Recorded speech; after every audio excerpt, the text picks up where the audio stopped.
Hello everyone, आज के video में करने वाले हैं previous year question GK GS for all competitive exam. Most important question GK GS for SSC CGL. Friends, आप चाहे किसी भी एग्जाम के लिए प्रिपरेशन करें हो, हर एग्जाम के लिए पीवाईक्यू वेरी वेरी इंपोर्टेंट है, पूछे जा सकते हैं और पूछे गए हैं पीवाईक्यू, चाहे आप किसी भी एग्जाम के लिए प्रिपरेशन कर रहे हो। और मेरा नाम है स्टडी विद जीनत। और फ्रेंड्स, इसकी पीडीएफ चाहिए तो आप टेलीग्राम ज्वाइन कर सकते हैं। इसकी पीडीएफ टेलीग्राम पर अपलोड कर दूंगी और उसका लिंक डिस्क्रिप्शन बॉक्स में दे दूंगी, आप जाकर वॉच कर सकते हैं। और वीडियो को लास्ट तक देखना ताकि आपसे एक भी क्वेश्चन मिस ना हो। और चैनल पर नए हैं तो चैनल को लाइक सब्सक्राइब करना ना भूलें, साथ में बेल आइकन को प्रेस करें ताकि हर वीडियो की लेटेस्ट अपडेट आपको टाइम पर मिल सके। पहला जनजातीय खेल महोत्सव का विजेता टीम कौन रहा? तो इसका आंसर हो जाएगा उड़ीसा। पहले खेलो इंडिया जनजातीय खेल महोत्सव का आयोजन 2023 के उड़ीसा के भुवनेश्वर में हुआ और इस जनजातीय खेल महोत्सव में उड़ीसा पुरुष और महिला दोनों वर्गों में संपर्क चैंपियन रहा। कर्नाटक ओवरऑल इवेंट में तब उपविजेता, जबकि झारखंड ओवरऑल इवेंट में द्वितीय उपविजेता रहा। टीम उड़ीसा ने रग्बी और हॉकी में पुरुषों और महिलाओं की श्रेणियों में स्वर्ण पदक जीता और हुआ था। और कब हुआ था? 2023 में। और कौन विजेता रहा था? उड़ीसा। नेक्स्ट क्वेश्चन है, राष्ट्रीय स्वास्थ्य बीमा योजना कब शुरू हुई थी? तो इसका आंसर हो जाएगा 1 अप्रैल 2008 को। 2008 को राष्ट्रीय स्वास्थ्य बीमा योजना शुरू हुई थी। इसको भी डिटेल में समझते हैं। इस कार्यक्रम का उद्देश्य बीपीएल समूह को सार्वजनिक और निजी सुविधाओं में अस्पताल में भर्ती होने के लिए कैशलेस बीमा देना है। 1 अप्रैल 2008 को श्रम और रोजगार मंत्रालय द्वारा संचालित पहल के रूप में राष्ट्रीय स्वास्थ्य बीमा योजना शुरू की गई। इसे 1 अप्रैल 2015 को स्वास्थ्य और परिवार कल्याण मंत्रालय में शामिल किया गया। तो राष्ट्रीय स्वास्थ्य बीमा योजना 1 अप्रैल 2008 को शुरू की गई और ये किसके लिए शुरू हुई कि 1 अप्रैल 2015 को स्वास्थ्य और परिवार कल्याण मंत्रालय में शामिल किया गया था इस बीमा योजना को। नेक्स्ट क्वेश्चन है, स्वास्थ्य सुरक्षा 2003 पर स्वास्थ्य बीमा कितना था? तो इसका आंसर हो जाएगा साल 2003 में भारत में स्वास्थ्य बीमा के लिए जनसंख्या कवरेज 29.7% था। साल 2011 में ये बढ़कर 95.7% हो गया। 2003 में कितना था? 29.7% और 2011 में कितना हो गया? बढ़कर 95.7% हो गया। स्वास्थ्य सुरक्षा 2003 पर स्वास्थ्य बीमा हो गया 2011 में 95.7% और जबकि 2003 में था 29.7%। नेक्स्ट क्वेश्चन है, निम्न में से किस अधिनियम द्वारा ईस्ट इंडिया कंपनी और क्राउन द्वारा एक नियंत्रण बोर्ड और ब्रिटिश भारत की एक संयुक्त सरकार की स्थापना की गई? तो इसका आंसर हो जाएगा पिट्स इंडिया एक्ट 1784 के तहत ईस्ट इंडिया कंपनी और क्राउन द्वारा एक नियंत्रण बोर्ड और ब्रिटिश भारत की एक संयुक्त सरकार की स्थापना की गई। इस क्वेश्चन को भी डिटेल में समझते हैं। हर एक क्वेश्चन को फ्रेंड्स डिटेल में समझेंगे क्योंकि जो की पॉइंट से पूछे जा सकते हैं उसमें से भी क्वेश्चन बनते हैं एग्जाम में, तो इसीलिए हर एक क्वेश्चन को डिस्कस करेंगे हर एक पॉइंट टू पॉइंट वाइज। तो इसका आंसर क्या है कि पिट्स इंडिया एक्ट 1784 के तहत इसकी स्थापना की गई थी। ईस्ट इंडिया कंपनी और ब्रिटिश सरकार ने मिलकर भारत में एक संयुक्त सरकार बनाई थी। इस अधिनियम के तहत भारत की कंपनी ने शासन को ब्रिटिश सरकार के नियंत्रण में लाया गया था और इस अधिनियम के बारे में ज्यादा जानकारी इस अधिनियम को ईस्ट इंडिया कंपनी अधिनियम 1784 के नाम से भी जाना जाता है। और इस अधिनियम के तहत कंपनी और क्राउन के बीच एक नियंत्रण बोर्ड बनाया गया था और इस बोर्ड में 6 सदस्य होते थे और ये कब किया गया? 1784 के नाम से इसे जाना गया ईस्ट इंडिया कंपनी को। नेक्स्ट क्वेश्चन है, पृथ्वी की सतह की सबसे ऊपरी परत को क्या कहा जाता है? तो इसका आंसर हो जाएगा भू प्रॉपर्टी या क्रस्ट कहते हैं। पृथ्वी की ऊपरी सतह को क्या कहते हैं? भू प्रॉपर्टी या क्रस्ट कहते हैं। इसको भी डिटेल में समझेंगे।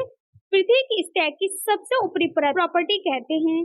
ये पृथ्वी की सभी परतों में सबसे पहली परत है और महाद्वीपीय द्रव्यमानों पर इसकी मोटाई लगभग 35 किलोमीटर और समुद्र जल पर करीब 5 किलोमीटर है। तो पृथ्वी की सतह की सबसे ऊपरी परत क्या कहा जाता है? भू प्रॉपर्टी या क्रस्ट कहा जाता है। फ्रेंड्स, मैंने साइंस से रिलेटेड भी क्वेश्चन करा रखे हैं, उसकी प्लेलिस्ट बना रखी है, आप जाकर वॉच कर सकते हैं। अब तक मैंने 3 वीडियो जो है वो साइंस की करा दी हैं, आप जाकर वॉच कर सकते हैं। सभी क्वेश्चन पीवाईक्यू है, पूछे गए और आने वाले एग्जाम में भी क्वेश्चन पूछे जा सकते हैं। सभी क्वेश्चन पीवाईक्यू हैं। नेक्स्ट क्वेश्चन है, 2023 के अनुसार उत्तर प्रदेश के उप मुख्यमंत्री कौन थे? तो इसका आंसर हो जाएगा केशव प्रसाद मौर्य। केशव प्रसाद मौर्य 2023 के अनुसार उत्तर प्रदेश के उप मुख्यमंत्री थे। नेक्स्ट क्वेश्चन है, संथाल विद्रोह के मुख्य नेता कौन थे? तो इसका आंसर हो जाएगा सिद्धो। संथाल विद्रोह के मुख्य नेता थे सिद्धो। इसको भी डिटेल में समझेंगे। सिद्ध मुर्मू और कान्हा मुर्मू भाई थे, ये दोनों ही क्या थे? भाई थे। और 1855 में शुरू हुए संथाल विद्रोह के नेता थे। और 1855 में जो विद्रोह हुआ था उसमें ये दोनों क्या थे? नेता थे और दोनों ही ये भाई थे। और 1855 से 56 में संथाल विद्रोह का नेतृत्व करने वाले दो भाइयों सिद्धो और कान्हा ने अंग्रेज के दांत खट्टे कर दिए थे और अंग्रेजों ने इनके विद्रोह को ऐसा कुचला कि जलियांवाला बाग कांड भी छोटा पड़ जाता है। और इस विद्रोह में अंग्रेजों ने लगभग 30,000 संथालियों को गोलियों से भून डाला था। और अंग्रेजों ने कितने संथालियों को भून डाला था? 30,000 संथालियों को भून डाला था। और ये विद्रोह कब हुआ था? 1855 से 56 तक ये विद्रोह चला था। नेक्स्ट क्वेश्चन है, पश्चिमी दिशा में कौन सी नदी बहती है? तो इसका आंसर हो जाएगा माही और साबरमती नदी। पश्चिम दिशा में माही और साबरमती नदी बहती है। इस क्वेश्चन को भी डिटेल में समझेंगे। भारत में पश्चिम की ओर बहने वाली प्रमुख नदियां हैं, जैसे कि नर्मदा, ताप्ती, माही, साबरमती, लूनी, सरस्वती, मंडोवी, ज्वारी, पेरियर। ये कौन सी नदी बहती है पश्चिम की ओर भारत में? नर्मदा, ताप्ती, माही, साबरमती, लूनी, सरस्वती, मंडोवी, ज्वारी और पेरियर। नर्मदा और ताप्ती भारत की प्रमुख पश्चिम दिशा की ओर बहने वाली नदियां हैं। नर्मदा नदी मध्य प्रदेश और गुजरात की मुख्य नदी है। ये नदी पूर्व से पश्चिम की ओर बहती है और अरब सागर में जाकर मिलती है। नर्मदा नदी के उल्टे बहने की वजह रिफ्ट वैली है। रिफ्ट वैली की ढाल विपरीत दिशा में होने की वजह से ये नदी पूर्व से पश्चिम की ओर बहती है। तो नर्मदा और ताप्ती नदी क्या है? ये पश्चिम दिशा की बहने वाली नदियां हैं। और ये नर्मदा नदी मध्य प्रदेश और गुजरात की मुख्य नदियां हैं और ये नदी पूर्व से पश्चिम की ओर बहती हैं। तो पश्चिम दिशा में कौन कौन सी नदी बहती है? माही और साबरमती नदी। नेक्स्ट क्वेश्चन है, भारतीय संविधान का भाग 4A से संबंधित है। तो इसका आंसर हो जाएगा मौलिक कर्तव्य। भारतीय संविधान का भाग 4A मौलिक कर्तव्य से संबंधित है। इस क्वेश्चन को भी डिटेल में समझेंगे। भारतीय संविधान के भाग 4A में मौलिक कर्तव्यों का उल्लेख है। इन कर्तव्यों को देशभक्ति की भावना को बढ़ावा देने और देश की एकता को बनाए रखने में मदद करने के लिए परिभाषित किया गया है। संविधान के 42वें संशोधन के तहत पेश किए गए इन कर्तव्यों को परिभाषित करने वाला अनुच्छेद 51A है। और संविधान के भाग 4 में राज्य नीति निर्देशक सिद्धांत DPSP शामिल हैं। इन सिद्धांतों का मकसद लोगों को सामाजिक आर्थिक न्याय सुनिश्चित कराना और भारत को एक कल्याणकारी राज्य बनाना है। तो भारतीय संविधान का भाग 4 किससे संबंधित है? मौलिक कर्तव्य से संबंधित है। और संविधान के 42वें संविधान के तहत पेश किए गए इन कर्तव्यों को परिभाषित करने वाला अनुच्छेद 51A है। और इसे किस में शामिल किया गया है? संविधान के भाग 4 में राज्य नीति निर्देशक सिद्धांत DPSP शामिल हैं। नेक्स्ट क्वेश्चन है, भारत में सितार के उस्ताद सितार माइस्ट्रो के रूप में किसे जाना जाता है? तो इसका आंसर हो जाएगा पंडित रविशंकर को। भारत में सितार के उस्ताद के रूप में पंडित रविशंकर को जाना जाता है। इस क्वेश्चन को भी डिटेल में समझेंगे। पंडित रविशंकर को भारत में सितार के उस्ताद सितार माइस्ट्रो के रूप में जाना जाता है। वे एक प्रसिद्ध सितार वादक और संगीतकार थे। रविशंकर को भारत रत्न, पद्म भूषण और पद्म विभूषण जैसे कई सम्मान मिले। उन्हें ग्रैमी पुरस्कार के लिए भी नामांकित किया गया था। फ्रेंड्स, ये भी क्वेश्चन बन सकता है आने वाले एग्जाम में कि पंडित रविशंकर को कौन कौन से पुरस्कार मिले हैं और किसमें सम्मानित किया गया है। तो पंडित रविशंकर को भारत रत्न, पद्म विभूषण, पद्म विभूषण, पद्म भूषण जैसे कई सम्मान मिले और इन्हें ग्रैमी पुरस्कार के लिए भी नामांकित किया गया। किसे नामांकित किया गया? पंडित रविशंकर को। नेक्स्ट क्वेश्चन है, राज्य विधानमंडल के उच्च सदन को क्या कहा जाता है? तो इसका आंसर हो जाएगा विधान परिषद। राज्य विधानमंडल के उच्च सदन को कहा जाता है विधान परिषद। इस क्वेश्चन को भी डिटेल में समझेंगे। राज्य विधानमंडल के उच्च सदन को विधान परिषद कहा जाता है। संविधान के अनुच्छेद 169 में विधान परिषद बनाने का प्रावधान है। और किसमें प्रावधान है? विधान परिषद को 169 अनुच्छेद में विधान परिषद बनाने का प्रावधान है। नेक्स्ट क्वेश्चन है, राज्य में गणतंत्र दिवस पर झंडा कौन फहराता है? तो इसका आंसर हो जाएगा राज्यपाल। इस क्वेश्चन को भी डिटेल में समझेंगे। राज्य में गणतंत्र दिवस पर राज्यपाल राजधानी के पुलिस परेड ग्राउंड में आयोजित मुख्य समारोह में झंडा फहराते हैं।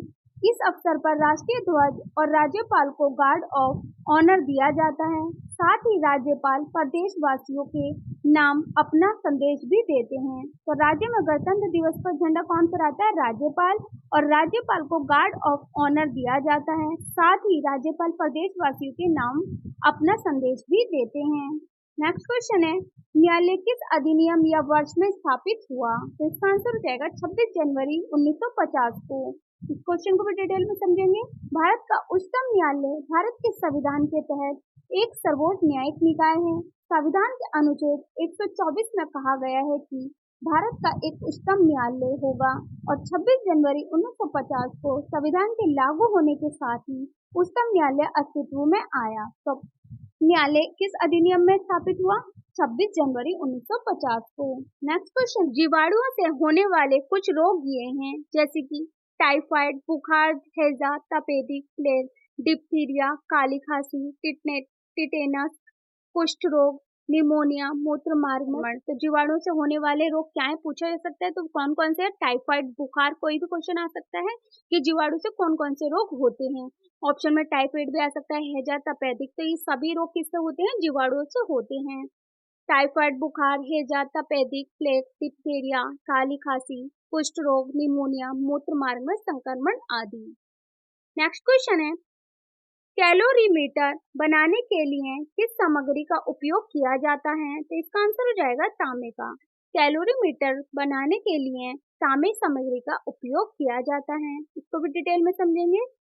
कैलोरीमीटर बनाने के लिए तांबे, पीतल या चांदी जैसी धातुओं का इस्तेमाल किया जाता है।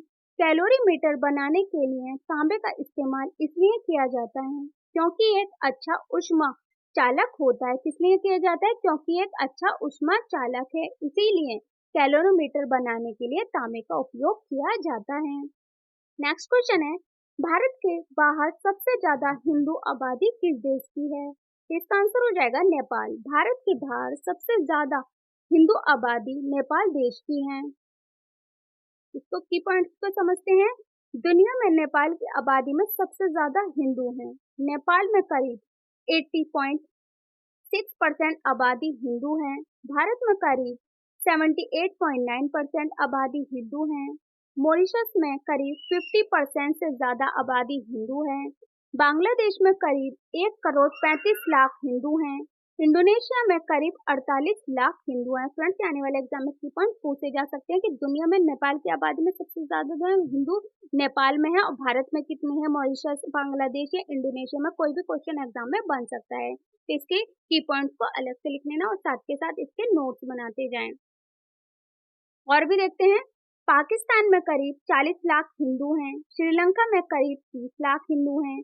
अमेरिका में करीब 27 लाख हिंदू हैं। मलेशिया में करीब 21 लाख हिंदू हैं, जबकि ब्रिटेन में करीब 12 लाख हिंदू हैं। तो इस सभी की पॉइंट्स तो फ्रेंड्स वेरी इंपोर्टेंट है, कोई भी क्वेश्चन बन सकता है एग्जाम में।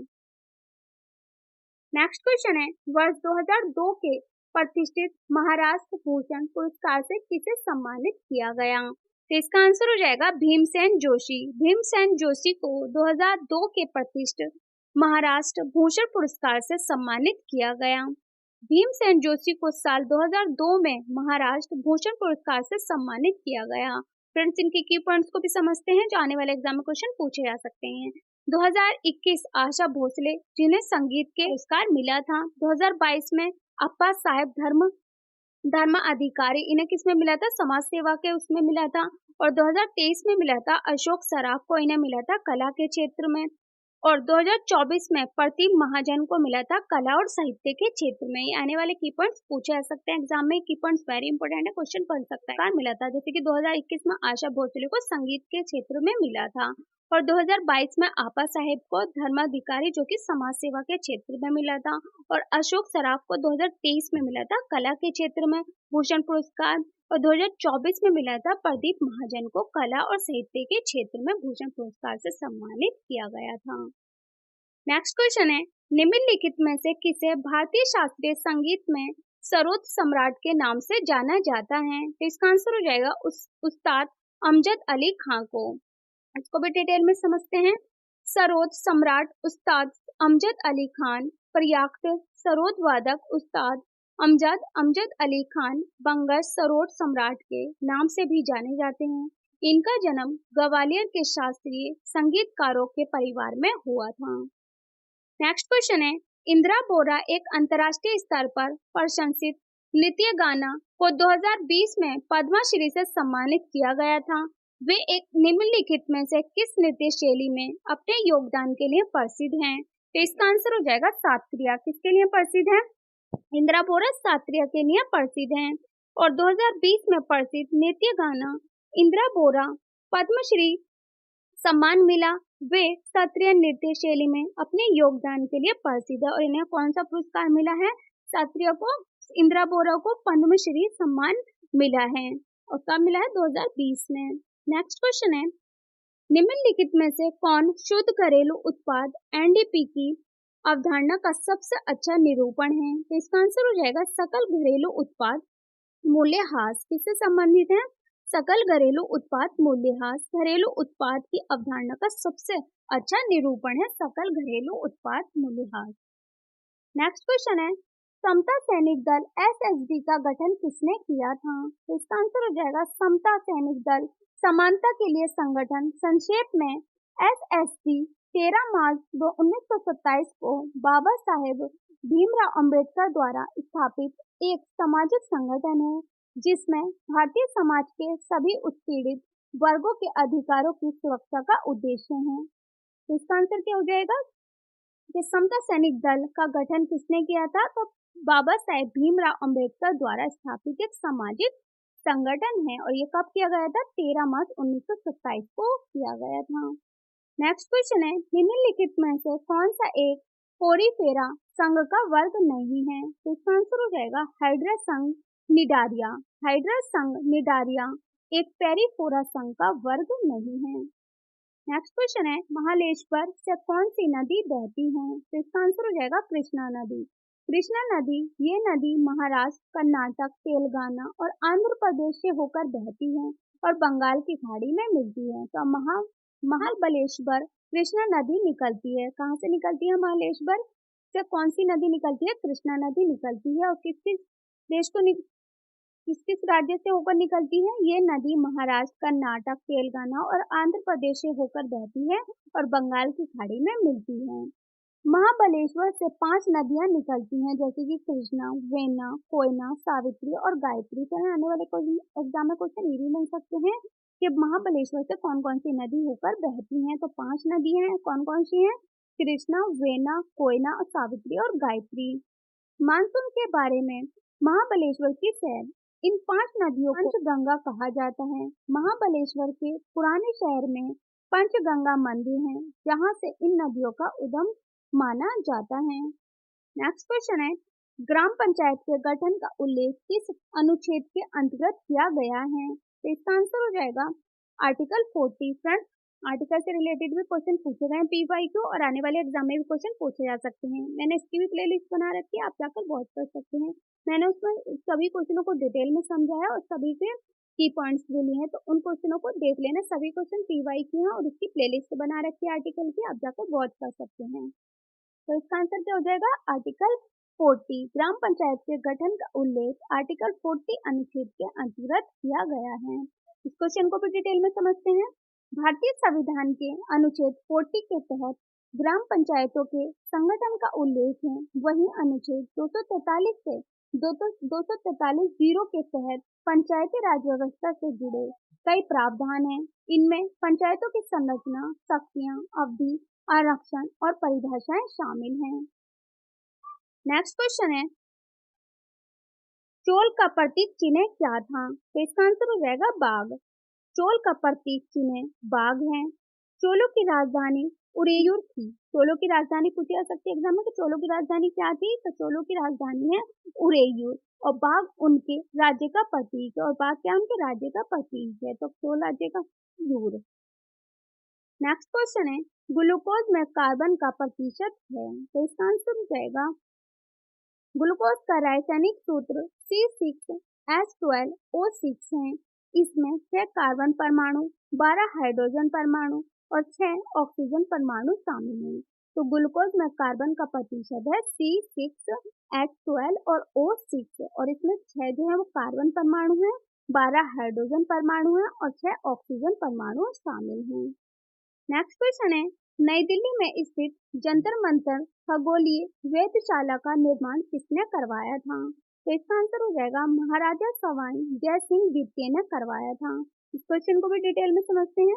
नई दिल्ली में स्थित जंतर मंतर का निर्माण जयपुर के महाराजा सवाई जय सिंह द्वितीय ने करवाया था। ये वेधशाला साल 1724 में बनी थी।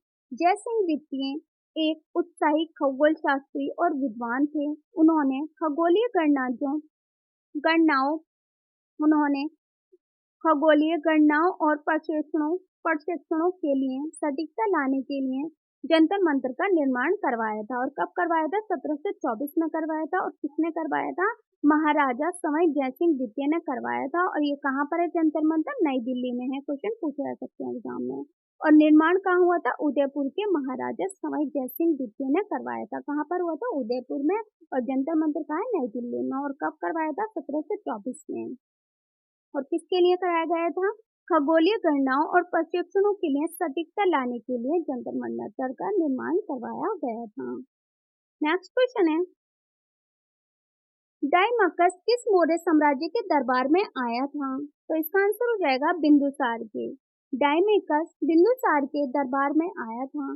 वे सीरिया के राजा एंटियोकस का राजदूत था। डाइमेकस मशहूर राजदूत और इतिहासकार मेगास्थनीज के उत्तराधिकारी थे। दोनों का जिक्र ग्रीक इतिहासकार स्ट्रेबो ने किया था। और दोनों का जिक्र किसने किया था? डाइमेकस और बिंदुसार का जिक्र किया था ग्रीक इतिहासकार स्ट्रेबो ने किया था। और डाइमेकस के दरबार में कौन आया था? बिंदुसार डाइमेकस बिंदुसार के दरबार में आया था। और वे सीरिया के राजा एंटियोकस का राजदूत था। नेक्स्ट क्वेश्चन है सर्वोच्च न्यायालय के मुख्य न्यायाधीश की सेवानिवृत्ति की आयु है, तो इसका आंसर हो जाएगा 65। भारत में सर्वोच्च न्यायालय के मुख्य न्यायाधीश और बाकी न्यायाधीशों की 65 साल की उम्र तक अपने पद पर रहते हैं। वहीं उच्च न्यायालय के न्यायाधीश 62 साल की उम्र में सेवानिवृत्त होते हैं। तो सर्वोच्च न्यायालय के मुख्य न्यायाधीश की सेवानिवृत्ति कितनी है? 65। और उच्च न्यायालय के न्यायाधीशों की सेवानिवृत्ति है 62। नेक्स्ट क्वेश्चन है किसी राज्य के महाधिवक्ता की नियुक्ति भारत के संविधान के किस अनुच्छेद के तहत की जाती है, तो इसका आंसर हो जाएगा 165 अनुच्छेद। 165 अनुच्छेद राज्य के महाधिवक्ता की नियुक्ति भारत के संविधान के अनुच्छेद 165 अनुच्छेद के तहत की जाती है। इस क्वेश्चन को भी डिटेल में समझते हैं। किसी राज्य का महाधिवक्ता एक संवैधानिक पद और पदाधिकारी है जिसकी नियुक्ति भारत के संविधान के अनुच्छेद 165 के अनुसार की जाती है। महाधिवक्ता के अनुसार और कार्य भी भारत के संविधान के अनुसार 165 और 177 के तहत निर्दिष्ट की जाती हैं। तो फ्रेंड्स सभी क्वेश्चन PYQ थे। आने वाले एग्जाम में क्वेश्चन पूछे जा सकते हैं। और फ्रेंड्स ये वीडियो पसंद आई तो वीडियो को लाइक एंड सब्सक्राइब करना ना भूलें। साथ में बेल आइकन को प्रेस करें ताकि हर वीडियो के लेटेस्ट अपडेट आपको टाइम पर मिलती रहे। और आपको नेक्स्ट कौन सी टॉपिक पर वीडियो चाहिए आप मुझे कमेंट बॉक्स में लिखकर बता सकते हैं। और इसके आगे क्वेश्चन हम नेक्स्ट वीडियो में करने वाले